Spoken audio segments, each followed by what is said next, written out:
So റിസൾട്ടിൽ ഒരു മാറ്റമില്ല, പക്ഷേ കളിശൈലിയിൽ കുറച്ച് മാറ്റങ്ങളുണ്ട്. കേരള ബ്ലാസ്റ്റേഴ്സ് ആരാധകർ പ്രതീക്ഷിച്ചിട്ടുള്ള അതേ റിസൾട്ടാണ് നമുക്ക് കിട്ടിയിട്ടുള്ളത്. നമ്മൾ പ്രീ മാച്ച് ടോക്കിങ്ങിൽ പറഞ്ഞപ്പോൾ എല്ലാവരും പറഞ്ഞിരുന്നു നമുക്ക് മരിക്കാം ബ്രോ എന്നുള്ളത്. ഒന്നെങ്കിൽ ജയിക്കാം അല്ലെങ്കിൽ മരിക്കാം എന്നായിരുന്നു നമ്മുടെ ക്യാപ്ഷൻ. എന്തായാലും എല്ലാവരും പറഞ്ഞ പോലെ തന്നെ മോഹൻ ബഗാൻ സൂപ്പർ ജയൻസിൻ്റെ അടുത്ത് കേരള ബ്ലാസ്റ്റേഴ്സ് അതിദാരുണമായിട്ട് പരാജയപ്പെട്ടിട്ടുണ്ട്. എന്നെ സംബന്ധിച്ചിടത്തോളം ഒരു പഴയ ബ്ലാസ്റ്റേഴ്സിനാണ് എനിക്ക് ഓർമ്മ വന്നത്. ലീഡ് എടുക്കുന്നു, അത് എക്സ്ട്രാ ടൈമൊക്കെ ആകുമ്പോൾ ഇഞ്ചുറി ടൈമിലേക്കൊക്കെ പ്രവേശിക്കുമ്പോൾ എന്താവുന്നു, അത് കൊടുത്ത് ഒഴിവാക്കുന്നു, അവർ ജയിക്കുന്നു. ആ ഒരു കളിശൈലി തന്നെയാണ് നമ്മൾ ഈ ഒരു മത്സരത്തിലും കണ്ടിട്ടുള്ളത്. പക്ഷേ നോഹ സദോയി, അതുപോലെ തന്നെ ഹീസസ് സിമിനിയസ്, ഇനി പ്രീതം കോട്ടാൽ, അതുപോലെയുള്ള ഒരുപാട് പ്ലെയേഴ്സ് മെനക്കെട്ട് കളിച്ചിട്ടുള്ള ഒരു കളിയാണ്. തീർച്ചയായിട്ടും നോഹ സദോയൊക്കെ കേരള ബ്ലാസ്റ്റേഴ്സിലേക്ക് വന്നതുകൊണ്ട് മാത്രമായിരിക്കും ചിലപ്പോൾ ഈ സീസണിൽ വലിയ രീതിയിൽ ശ്രദ്ധിക്കപ്പെടാത്തത്. കാരണം അത്രക്കും മികച്ച പെർഫോമൻസ് അദ്ദേഹം കാഴ്ചവെക്കുന്നുണ്ട്. മത്സരത്തിലേക്ക് വരുമ്പോൾ സന്ദീപ് സിംഗിനെ കൊണ്ടുവന്നത് തീർച്ചയായിട്ടും ഒന്ന് മുഖം ചുളിപ്പിച്ചിട്ടുണ്ട്. പക്ഷേ മത്സരത്തിൽ സന്ദീപ് സിംഗ് നല്ല രീതിയിൽ ഉടനീളം നല്ല കിടിലം പെർഫോമൻസ് ആണ് കാഴ്ചവെച്ചിട്ടുള്ളത് എന്ന് വേണം പറയാൻ. നമ്മൾ ഇതുവരെ വിമർശിച്ചൊക്കെ സന്ദീപ് സിംഗ് കേട്ടു എന്ന് തോന്നുന്നു. ഇനി അതുപോലെ തന്നെ സഹീഫിനെ കളിക്കളത്തിലേക്ക് കൊണ്ടുവന്നത് ഒരു പോസിറ്റീവായിട്ടുള്ള ഒരു കാര്യമായിട്ടാണ് ഞാൻ എടുത്തിട്ടുള്ളത്. കാരണം എനിക്ക് അങ്ങനെയാണ് തോന്നിയിട്ടുള്ളത്. മോഹൻ ബഗാൻ ഈ ഒരു മത്സരത്തിലേക്ക് വരുമ്പോൾ 5 വിന്ന്, അതായത് ഹോം മാച്ചിൽ 5 വിന്ന് തുടർച്ചയായിട്ട് വിജയിച്ചിട്ടാണ് കളിക്കളത്തിലേക്ക് വരുന്നത്. ആദ്യ പകുതിയുടെ ചില നിമിഷങ്ങളിൽ ഇൻഡിവിജ്വൽ ആയിട്ടുള്ള ഇറർസ് മോഹൻ ബഗാന്റെ ഭാഗത്തു നിന്നും വരാതെ അവർ സൂക്ഷിക്കുന്ന ചില ദൃശ്യങ്ങൾ നമ്മൾ കണ്ടു. കേരള ബ്ലാസ്റ്റേഴ്സിനെ സംബന്ധിച്ചിടത്തോളം അത് നല്ല രീതിയിൽ വന്നിട്ടുണ്ട്. പക്ഷേ നമുക്കറിയാം നോഹ സദോയുടെ ആദ്യത്തെ ഒരു ഷോട്ടും അതുപോലെ തന്നെ ഹീസസ് സിമിനിയസിൻ്റെ ആ ഒരു ഫ്ലിക്ക് ബോളും സത്യം പറഞ്ഞു കഴിഞ്ഞാൽ ബഗാൻ ഡിഫൻസിനെ ഒന്ന് വിറപ്പിച്ചിട്ടുണ്ട്. അവരുടെ ഒരു ഡിഫൻസീവ് ഗെയിമിനെ തന്നെ നമ്മൾ തീർച്ചയായിട്ടും ഒന്ന് ചൊറിഞ്ഞിട്ടുണ്ട് ആ ഒരു സമയത്ത്. ഫൈനൽ തേർഡിലെ ചില പ്രോബ്ലങ്ങൾ നല്ല രീതിയിൽ എടുത്തു കാട്ടി എന്ന് വേണം പറയാൻ. 26-ാം മിനിറ്റിൽ ഒരു ഹാൻഡ് ബോൾ കിടന്ന് വീണ് കിട്ടി.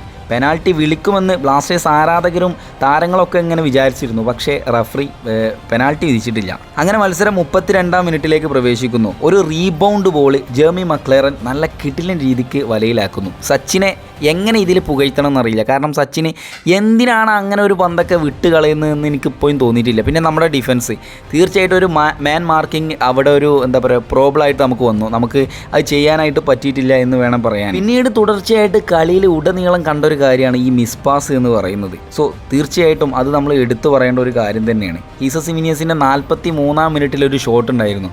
ഒരു നിമിഷം നമ്മളത് ഗോളായി എന്ന് വിചാരിച്ചു. പക്ഷേ അദ്ദേഹം തന്നെ അത് ഓഫ് സൈഡ് ആണോ അല്ലെങ്കിൽ അല്ലേ എന്നുള്ള കൺഫ്യൂഷനിലാണ് ആ ഒരു പന്ത് അടിച്ചത്. അതുകൊണ്ടായിരിക്കും ആ പന്ത് പുറത്തോട്ട് പോയത്. അങ്ങനെ 1-0 എന്ന നിലയിൽ ഫസ്റ്റ് ഹാഫ് അവസാനിക്കുന്നു. സെക്കൻഡ് ഹാഫിലേക്ക് കളി വരുന്നു. ബ്ലാസ്റ്റേഴ്സ് ആരാധകരെ ത്രില്ലടിപ്പിക്കുന്നു എന്ന് വേണം പറയാൻ. മോഹൻ ബഗാൻ ഫസ്റ്റ് ഹാഫിൻ്റെ ഒരു 50 മിനിറ്റ് വരെ, അതായത് സെക്കൻഡ് ഹാഫ് തുടങ്ങി ഒരു 5 മിനിറ്റ് നല്ല കൂൾ ഗെയിമാണ് കളിച്ചിട്ടുള്ളത്.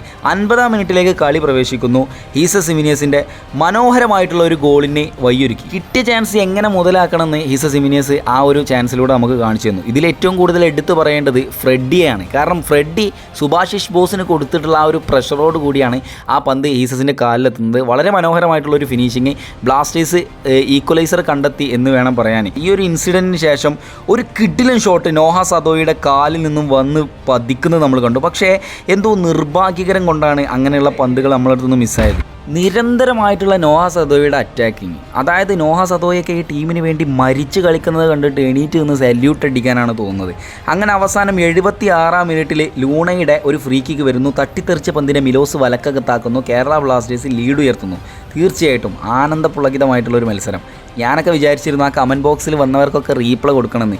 പക്ഷേ മത്സരം പിന്നീട് കേരള ബ്ലാസ്റ്റേഴ്സ് ഡിഫൻസ് ഗെയിമിലേക്ക് കൊണ്ടുവരുന്നുണ്ട്. അങ്ങനെ 85-ാം മിനിറ്റിൽ പകരക്കാരനായിട്ട് വന്ന മലയാളി താരം ആഷിഖ് കുർണിയൻ്റെ ക്രോസിൽ വളരെ മനോഹരമായിട്ട് പെട്രാഡോസിൻ്റെ ഒരു കിക്ക് വരുന്നു. അതിനെ ജേസൺ കമ്മിങ്സ് നൈസായിട്ടൊന്ന് വലയിലേക്ക് തട്ടിയിടുന്നു. അത് ഗോളാകുന്നു. അവരും ഈക്വലൈസർ കണ്ടെത്തുന്നു. പിന്നീട് കളി നടന്നിട്ടുള്ളത് ഒരു ഫാസ്റ്റ് ഗെയിമാണ്. അതായത് പ്രവചിക്കാൻ പോലും കമൻട്രി ബോക്സിലുള്ളവർക്കോ കേരള ബ്ലാസ്റ്റേഴ്സ് ആരാധകർക്കോ മോഹൻ ബഗാൻ ആരാധകർക്കോ കഴിയുന്നില്ല. അത്രക്കും മനോഹരമായിട്ടുള്ള ഒരു ഫാസ്റ്റ് ഗെയിം ഈ ISL നമ്മൾ കണ്ടു എന്ന് വേണം പറയാൻ. അങ്ങനെ മത്സരത്തിൻ്റെ അവസാന നിമിഷം കേരള ബ്ലാസ്റ്റേഴ്സ് കലമൊട്ടിച്ചു. 95-ാം മിനിറ്റിൽ ആൽബർട്ടോ റോഡ്രിഗസിൻ്റെ വളരെ മനോഹരമായിട്ടുള്ള ഒരു ബുള്ളറ്റ് പവർഫുൾ കിക്ക്. ഇത് ബ്ലാസ്റ്റേഴ്സ് കളിക്കാരെ കുറ്റം പറഞ്ഞിട്ട് കാര്യമില്ല. കാരണം ആ ഒരു കിക്ക് ആര് മുമ്പിൽ നിന്നാലും ചിലപ്പോൾ തല തെറിച്ചു പോകും. അജാതി ഒരു അടി വളരെ മനോഹരമായിട്ട് ഗോളായിട്ട് കലാശിക്കുന്നു. മത്സരത്തിൽ എടുത്തു പറയേണ്ട കുറച്ച് പേരുകളാണ് Noah Sadaoui, Sandeep Singh, Jesus Jimenez, Danish Farooq, Saheef, Milos Drincic, Naocha Singh and of course Ashique Kuruniyan. സത്യം പറഞ്ഞു കഴിഞ്ഞാൽ ആഷിക്ക് വന്നതിന് ശേഷം ഒരു പുതിയ ഒരു എനർജിയാണ് മോഹൻ ബഗാന് കിട്ടിയിട്ടുള്ളത്. നോഹ സദോയിയൊക്കെ സത്യം പറഞ്ഞാൽ ഞാൻ പറഞ്ഞില്ലേ, വേറൊരു ടീം നല്ല രീതിയിൽ ഡിസേർവ് ആണ്. നമ്മുടെ കോച്ചിൻ്റെ പ്രശ്നമാണ് എല്ലാം എന്നുള്ളത് ഇപ്പോൾ മനസ്സിലായിട്ടുണ്ടാവും. പല ആൾക്കാരും പറയുന്നൊരു കാര്യമാണ് നമുക്ക് നല്ല ഒരു ടീമില്ല എന്നുള്ളത്. നമുക്ക് നല്ല ടീമൊക്കെ ഉണ്ട്, പക്ഷേ വ്യക്തമായിട്ടും കൃത്യമായിട്ടും കളിപ്പിക്കാൻ കഴിയുന്ന ഒരു കോച്ച് നമുക്കില്ല. നല്ല രീതിയിൽ സ്ക്വാഡ് ഇറക്കി കളിപ്പിക്കാൻ കഴിയുന്ന ഒരു കോച്ച് നമുക്കില്ല എന്നുള്ളത് സത്യാവസ്ഥയാണ്. ഈ മത്സരത്തിൽ 2 സബ്സ്റ്റിറ്റ്യൂഷനാണ് നടന്നതെന്ന് തോന്നുന്നു. തീർച്ചയായിട്ടും ഒരു 80, 79, 75 മിനിറ്റ് ആകുമ്പോഴേക്കും ഒരു 3 സബ്സ്റ്റിറ്റ്യൂഷനൊക്കെ ചെയ്തിരുന്നെങ്കിൽ കുറച്ചുകൂടെ ചിലപ്പോൾ അറ്റാക്കിങ്ങിൽ മികച്ച് നിൽക്കാനായിട്ട് സാധിച്ചിരുന്നു എന്ന് തോന്നി. എന്താണ് നിങ്ങളുടെ അഭിപ്രായം എന്ന് ജസ്റ്റ് അടിയിൽ കമൻറ്റ് ചെയ്യുക. നിരാശയുണ്ട്. മറ്റൊരു വീഡിയോയിൽ വീണ്ടും ഉണ്ടാകും. ബൈ.